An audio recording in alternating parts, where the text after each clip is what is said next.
I'm getting ready to read chapter 5 and 6 of the Magic Treehouse. Jack felt something tugging on his sleeves. He opened his eyes. Boo Boo, the small gorilla, was staring at him in the dawn light. Jack stood up. His arms and legs felt stiff and achy. His wet clothes stuck to his skin.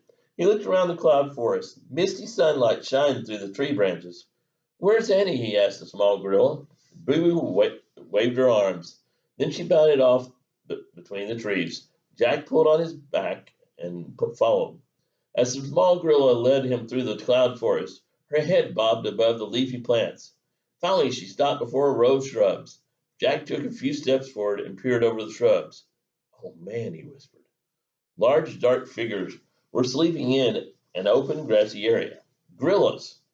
There were at least 10 of them. Some slept on their backs, some slept on their bellies. The gorillas were all sizes. The smallest was a baby sleeping in its mother's arms. The biggest was a giant with black and silver fur. Jack pulled the book out of his pack. He found a chapter on gorillas and read, Mountain gorillas live together in families. The leader of the family is a large male called a silverback because he has silver fur on his back and shoulders. Gorillas do not hunt other animals. They mainly eat the plant growth of the forest. They are known to be shy and gentle giants. Shy and gentle giants, Jack repeated. That sounded good. He peered over the shrubs again. Boo Boo waved at him. She was standing at the far edge of the clearing. She pointed to something in the tall grass. And he was fast asleep in the grass. Jack didn't know what to do. If he called her name, the gorillas would wake up. He had only one choice. He had to sneak over to her. Jack put his book in his pack. He pushed past the shrubs and stepped into the clearing. His heart was pounding. He thought of the words from the book, shy and gentle giants. As he started toward Annie, he heard a grunt. The giant gorilla with silver fur opened his eyes. When the gorilla saw Jack, he sat up. Jack stopped in his tracks. The gorilla just glared. This giant did not seem shy or gentle at all. Jack saw a stick lying on the ground. He picked it up, just in case. Jack's stick made the gorilla growl. He stood up. He was very tall and very wide. Jack dropped his stick. Boo Boo ran and hid behind a tree. The silverback growled again. His long, slack, shaggy arms touched the ground. His fingers curled under. Walking on his knuckles, he stepped forward toward Jack. Jack stepped back. The gorilla stepped forward. Jack stepped back again. The gorilla kept stepping forward. Jack kept stepping back until he had stepped out of the clearing. But the silverback kept coming. Jack stumbled back through the brush until he came to a thick wall of plants. The gorilla kept coming. Jack couldn't move back anymore. Hi, he said nervously. He held his hand up his hand. I come in. Before Jack could say peace, the giant gorilla went crazy. He hooted and leaped to his feet. Jack crouched down in panic. The gorilla kept hooting.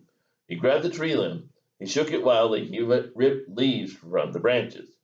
He gnashed his teeth. He cupped his hands. He beat his chest. Roar! Roar! He roared. The gorilla dropped on all fours. He charged back and forth past Jack. Then he threw himself on his belly. He began bashing the ground with his palms. He bashed and bashed and bashed. Jack scrambled on his hands and knees over to a tree. He hid behind the trunk, hugging his head. He waited for the maniac gorilla to find him and tear him to pieces. Chapter 6. Good morning, gorillas. The pounding ended. There was silence, a long silence. Jack opened his eyes. He peeked around the tree. The silverback was sitting on the ground. His lips were curved in a smile. He looked pleased with himself. Was his whole act a fake? Jack wondered.